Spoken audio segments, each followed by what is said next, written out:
दिवाली से पहले ही राजधानी दिल्ली में पॉल्यूशन का स्तर लगातार बढ़ता हुआ दिख रहा है। अगर मैं आज की बात करूं तो 249 के लगभग देखा जा रहा है आंकड़ा जो उसकी बात करें। वहीं अगर मैं दिल्ली के बाहरी इलाके की बात करूं आनंद विहार की तो वहां पर 350 से ऊपर जो पॉल्यूशन का स्तर जा चुका है। इस पॉल्यूशन के बढ़ते स्तर के दौरान क्या कुछ परेशानी हो सकती है राजधानी में दिल्ली में रहने वाले लोगों के साथ? किस उम्र के लोगों को ज़्यादा इफ़ेक्ट करेगी और क्या-क्या परेशानी हो सकती है, क्या-क्या बीमारी हो सकती है और इससे कैसे बचा जा सकता है? हमारे इसके लिए हम पहुँचे हैं दिल्ली के जनकपुरी में और हमारे साथ मौजूद है सीनियर फैमिली फिजिशियन हैं डॉक्टर राजन बजाज जी। सर एबीपी लाइव में आपका बहुत-बहुत स्वागत है सर। धन्यवाद। सर दिल्ली में इस बार अमूमन हम लोग पिछले कुछ सालों से सिर्फ दिए जला के नियम के अनुसार पटाखे नहीं फोड़ रहे थे, फिर भी पटाखे फूट रहा था। लेकिन इस बार तो परमिशन मिल गया है ग्रीन पटाखे फोड़ने के लिए। लोगों में उत्साह है काफ़ी, बड़े पैमाने पे लोग पटाखे बेच भी रहे हैं, लोग खरीद भी रहे हैं। तो क्या लगता है सर, दिवाली आज छोटी है, कल बड़ी है। पॉल्यूशन स्तर अभी 220-250 तक पहुँच चुका है।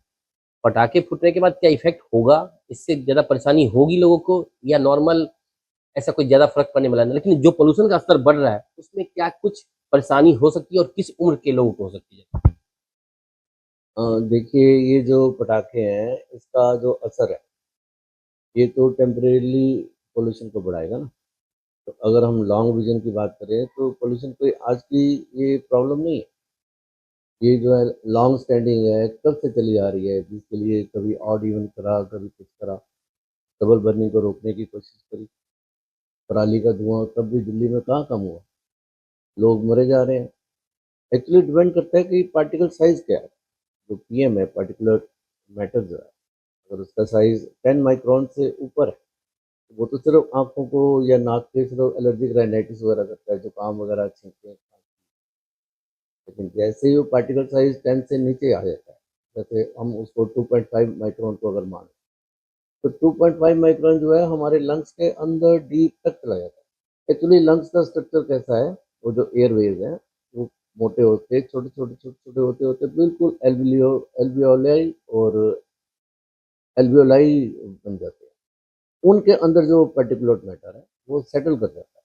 अब 2.5 माइक्रोन का जो है 30 to 40% जो है वो वही डिपॉजिट रहता है, लेकिन बाकी ब्लड स्ट्रीम में चला जाता है। और जैसे ही ब्लड स्ट्रीम में जाता है तो वो सिर्फ लंग्स की प्रॉब्लम नहीं रह जाती, वो हमारी पूरी बॉडी में हमारी एंडोथेलियल लाइनिंग होती है जो ब्लड वेसल, उसको डैमेज करता है। और जो अगर अल्ट्राफाइन पार्टिकल्स हैं जो कि 1 माइक्रोन से छोटे हैं, तो वो तो सीधा डीएनए डैमेज करते हैं। आप सोचिए उससे कितना भयंकर डैमेज है। बच्चों के लंग्स की डेवलपमेंट रुक जाती है, इम्यूनिटी खत्म हो जाती है। बल्कि साइंस तो बोलती है कि ऑटिज्म टाइप डिसऑर्डर भी हो सकते हैं। अगर डीएनए डैमेज हो रहा है तो कैंसर का यही बेसिक स्ट्रक्चर है। डीएनए डैमेज होते ही कैंसर वगैरह होने के चांस, डायबिटीज होने के चांस होते हैं। अगर प्रेग्नेंट लेडीज जो हैं इनको हो जाए तो उनकी बच्चों की ग्रोथ रुक जाती है या एबॉर्शन हो सकता है, इस तरह की कई प्रॉब्लम।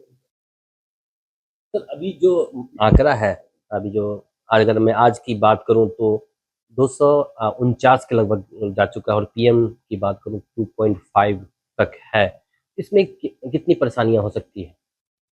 देखिए, जैसे ही AQI 200 से ऊपर जाता है तो रिकमेंडेशन यही होती है कि घर से बाहर मत, आप विंडोज वगैरह क्लोज करिए और घर के अंदर ही आप एक्सरसाइज, क्योंकि बाहर जाने से हम एक्सरसाइज करेंगे, ज़्यादा इनहेल करेंगे, बच्चों में भी ज़्यादा डैमेज क्यों होता है, क्योंकि उनका रेस्पिरेटरी रेट बहुत ज़्यादा है। तो क्योंकि जल्दी जल्दी सांस लेते हैं तो अपने बॉडी वेट के हिसाब से कहीं ज़्यादा वो इनहेल कर जाते हैं pollutants, और उनमें डैमेज ज़्यादा होता है। तभी जैसा मैंने अभी बताया, लंग्स का डेवलपमेंट नहीं होता, उनकी इम्यूनिटी वगैरह नहीं होती। तो पार्टिकल साइज जैसे ही छोटा होता है 2.5 से 2.5 माइक्रोन से पार्टिकुलर मैटर, तो वो एल्वेलाई को, उसके बैरियर को पार करते हुए ब्लड स्ट्रीम में चला जाता है। तो ब्लड स्ट्रीम में जाने का मतलब ये है कि जैसे कोई पॉइजन पी, जैसे देखिए ना, सभी लोगों को ये मालूम है कि पोल्यूशन जो है वो लंग्स को डैमेज करता है। फिर वो लंग्स तक नहीं सीमित रहता, फिर वो हमारे हर पूरी बॉडी के हर ऑर्गन में जाके डैमेज करता है। मैंने अभी बताया जैसे कि कार्डियोवेस्कुलर, जैसे कि हार्ट वगैरह, ब्लड वेसल्स, ब्रेन, इन सब चीज़ों को डैमेज करता है। एंडोक्राइन को भी, जैसे कि शुगर वगैरह मैंने, बच्चों की डेवलपमेंट पे, प्रेग्नेंट लेडीज है तो मैंने बताया कि उनकी अबॉर्शन होने का डर है, या बच्चों की जो ग्रोथ है पूरी नहीं होएगी, अंडर वेट बच्चे उनकी डिलीवरी होएगी, या उनका सही तरह से विकास नहीं होगा। ऑटिज्म वगैरह कई तरह के डिसऑर्डर जो पूरा स्पेक्ट्रम है इसी से एसोसिएट कर लेते दिल्ली है, लगातार सरकार कोशिश कर रही है कि पॉल्यूशन से लोगों को निजात मिले। कृत्रिम बारिश का भी प्रोसेस रखा गया था, लेकिन उससे पहले ही बारिश हो गई। दोबारा फिर से प्रोसेस चालू है, जल्द ही उसका एक्सपेरिमेंट किया जाएगा। तब तक के लिए तो ये जो पॉल्यूशन का स्तर लगातार जो बढ़ रहा है, इससे अ, उम्र की बात करते हैं, इसमें क्या बड़े बुजुर्ग या बच्चे ज़्यादा इफेक्टेड पड़ते हैं या नौजवान ज़्यादा होते हैं। देखिए, बच्चे और सीनियर सिटीजन उनको हमेशा अफेक्ट ज़्यादा होता है, तो नौजवान को भी फर्क तो खैर सभी को पड़ता है। जैसे वो कहते हैं कि 20 से 50 सिगरेट पर डे हम लोग फ्री में किए जा रहे हैं, तो इतना धुआं, इतने इसके बराबर का डैमेज हमें रोज हुए जा रहा है। अब बच्चों की और बड़ों की इम्यूनिटी क्योंकि कम है, तो उनमें ये प्रॉब्लम, उनमें बीमारियों के चांसेस, उनमें उनकी मैनिफेस्टेशन वो जल्दी उभर के बाहर आ जाती है। हैं? इससे कैसे बचा जा सकता है? क्योंकि अभी इसका सॉल्यूशन तो निकला नहीं पॉल्यूशन को कम करने का, लेकिन अगर हो रहा है तो इससे कैसे बचा जा सकता है? और किस वर्ग के लोगों को ज़्यादा किस तरह से प्रिकॉशन लेना चाहिए? देखिए, बचने के लिए दो स्ट्रेटजीज होनी चाहिए, एक शॉर्ट टर्म, एक लॉन्ग टर्म। अब जैसे मान लीजिए छत लीक कर रही है, तो नीचे फर्श पे पानी आया जा रहा है, उसको हम पोंछे जा रहे हैं, लेकिन हर घंटे बाद पानी फिर इकट्ठा हो जा रहा है। तो समझदारी तो ये है कि जो लीकेज है उसको पकड़ा जाए, नहीं? जिस तरह पाकिस्तान से टेररिस्ट आ रहे हैं, हम उनको 2 4 5 को मार के बड़े खुश हुए जा रहे हैं, लेकिन सोर्स तो हमने पकड़ा ही नहीं। पहली बार सिंदूर ऑपरेशन में पकड़ा गया। तो पोल्यूशन में भी हमें क्या है, लॉन्ग टर्म स्ट्रेटजी देखनी पड़ेगी। लॉन्ग टर्म का क्या है? अ, देखिए, पहले तो शॉर्ट टर्म की बात करें। शॉर्ट टर्म मतलब इमीडिएट। इमीडिएट मतलब जैसे वो N95 का मास्क हो गया, इसके अलावा ऑड इवन के लिए वो व्हीकल का कर दिया, या ग्रीन फ्यूल कर दिया, तो यहाँ आप जो है CNG या इस तरह की का यूज़ करिए। या ये कहने में ये भी कहते हैं कि हाँ ट्री खूब लगाइए, पर जितने लगा लो उतने ही कम है।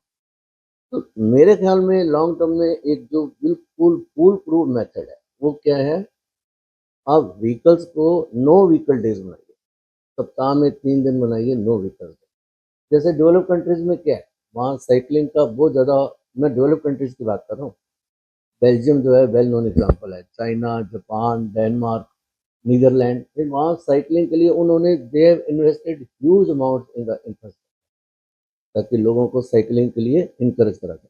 अच्छा, जैसे ही साइकिलिंग करेंगे, एक तो हम सब मेरे समेत हम सब का वेट कंट्रोल होएगा, डायबिटीज़ जो है वो कंट्रोल होएगी। अच्छा, इसके ऊपर जो गवर्नमेंट इतने पैसे खर्च रही है हेल्थ के ऊपर, वो सारा बचेगा। अच्छा, इतना सारा हम ये फ्यूल जो इंपोर्ट कर रहे हैं, पेट्रोल वगैरह, उसके ऊपर कितनी मनी बचेगी आप इसको इमेजिन करिए। जब अच्छा, साउंड, ये जो नॉइस पोल्यूशन है वो भी कम हो जाएगा, एक्सीडेंट्स कम हो जाएंगे, कितने लोग एक्सीडेंट में मारे जा रहे हैं। तो एक साइकिलिंग को ही इनकरेज करने से पोल्यूशन कम होएगा, हेल्थ ठीक होएगी, एक्सीडेंट कम होएंगे, नॉइस पोल्यूशन कम होएगा, हमारे इंपोर्ट बचेगा, हेल्थ के ऊपर जो हमारा खर्चा हो रहा है वो सारा। तो हफ्ते में 3 दिन अगर ये कर देते हैं नो व्हीकल, और बाकी 3 दिन जो है वो कहेंगे सिर्फ ग्रीन फ्यूल वाले व्हीकल्स ही अलाउड है, अब देखिए 5 साल के अंदर हिंदुस्तान की कायाकल्प हो जाएगी। अदरवाइज बाकी सब बातें तो वो कहते ही हैं कि प्लांट मोर ट्रीज, आप ग्रीन बेड लगाइए, वर्टिकल गार्डन लगाइए। वर्टिकल गार्डन जो है अभी तक मैंने देखे नहीं है, या स्प्रिंकलिंग ऑफ वाटर है वो आप करिए। ये आर्टिफिशियल रेन का दिल्ली सरकार सोच रही थी, अभी तक तो नहीं हुआ, पर वो करने की सोच रहे हैं, तो ठीक है, सारे पोल्यूटेंट्स नीचे बैठे हैं। ये सॉल्यूशन टेम्पररी होगा ना? जी बिल्कुल। जो मैंने अभी साइकिलिंग की बात करी है वो लॉन्ग टर्म, वो अब ये देखिए एवर एंडिंग है, और पूरे हिंदुस्तान की हेल्थ जो है। लास्ट सवाल मैं अभी करना चाहूँगा कि हमने सब बात कर ली है, किस तरह की परेशानी हो सकती है, क्या-क्या बीमारी हो सकता है। प्रिकॉशन के लिए सिर्फ मास्क लगाना ही सबसे बेहतर होगा अगर निकलना है घर से बाहर। सबसे बढ़िया तो यही है, 200 का PQI आते ही घर से बाहर मत निकलिए। आप विंडोज़ वगैरह बंद करके रखिए और घर के अंदर ही एक्सरसाइज करिए। घर के अंदर कोई स्मोक करता है तो उसको डिस्करेज करिए। घर के अंदर मॉस्किटो कॉइल्स और ये अगरबत्ती वगैरह बिल्कुल नहीं जलाइए। इस तरह की चीज़ों को टाइप की मास्क पहननी चाहिए। N95 का ही स्टैंडर्ड है। नॉर्मली भी चल रहा है पॉल्यूशन, उस दौरान बच्चे को तो बुजुर्ग को घर में रहना चाहिए। अगर फिर भी अगर निकलना पड़े तो किस मेडिसिन का प्रयोग करना जिससे उनको राहत मिल सके, जो बचा बचा जा सके। देखिए जितना भी ये डैमेज है ये ऑक्सीडाइज करता है। जैसे आपने सुना होगा एंटीऑक्सीडेंट्स, लोग आजकल इसके पीछे कहते हैं कि एंटीऑक्सीडेंट्स, तो जितने भी दवाइयों की बजाय हमारी डाइट अच्छी होनी चाहिए। इसके अंदर ग्रीन लीफी वेजिटेबल्स और नट्स, ये आमंड्स और वॉलनट, फ्लैक्स सीड्स और नट्स जो हैं इनमें एंटीऑक्सीडेंट बहुत ज़्यादा है। हल्दी वगैरह, इनके अंदर भी हमारे एंटीऑक्सीडेंट और हमारी इम्यूनिटी को बढ़ाने के लिए करक्यूमिन वगैरह और फिनोल्स वगैरह, ये कई चीज़ें, ग्रीन टी है उसमें भी है। तो मेडिसिन ऐसी कोई नहीं है जिससे कि हम कहें कि ये पोल्यूशन से बचा जा सकता है। अपनी इम्यूनिटी बढ़ाने के लिए ये सब चीज़ों का सहारा लिया जाए। बहुत बहुत शुक्रिया हमसे बात करने के लिए। तो हमारे साथ मौजूद थे डॉक्टर राजन, जो सीनियर फैमिली फिजिशियन है। उन्होंने बखूबी कहा है सरकार अगर कृत्रिम बारिश कराती है वो तो टेम्पररी होगा, परमानेंट सोल्यूशन इन्होंने बहुत अच्छा बताया है। नो व्हीकल, 3 दिन बगैर गाड़ी, यानी सिर्फ साइकिलिंग कीजिए और 3 दिन जो भी गाड़ियां चलेगी वो ग्रीन फील्ड पे चलेगी। तो कहीं ना कहीं इससे अपने सिर्फ दिल्ली एनसीआर की बात नहीं करूँ, पूरे देश में जो है पॉल्यूशन का स्तर जो बढ़ रहा है वो कहीं ना कहीं कंट्रोल हो जाएगा। यानी सरकार ही नहीं, आम लोगों को भी इसमें सहयोग करना चाहिए ताकि जो पॉल्यूशन का लगातार जो स्तर बढ़ रहा है उसमें कमी आ सके और लोग, जो बड़े बुजुर्ग जो और जो बच्चे जो इससे परेशान हो रहे हैं, उससे बीमार हो रहे हैं, वो भी बच सके। तो कहीं ना कहीं हम सबको ही पॉल्यूशन के बढ़ते स्तर में सहयोग करना पड़ेगा, उसे कम करने में लगातार कोशिश करें। अगर जरूरत ना हो तो अपनी व्हीकल को ना निकालें और जरूरत ना पड़े तो इस लगातार जो बढ़ रहे पॉल्यूशन में अपने घर में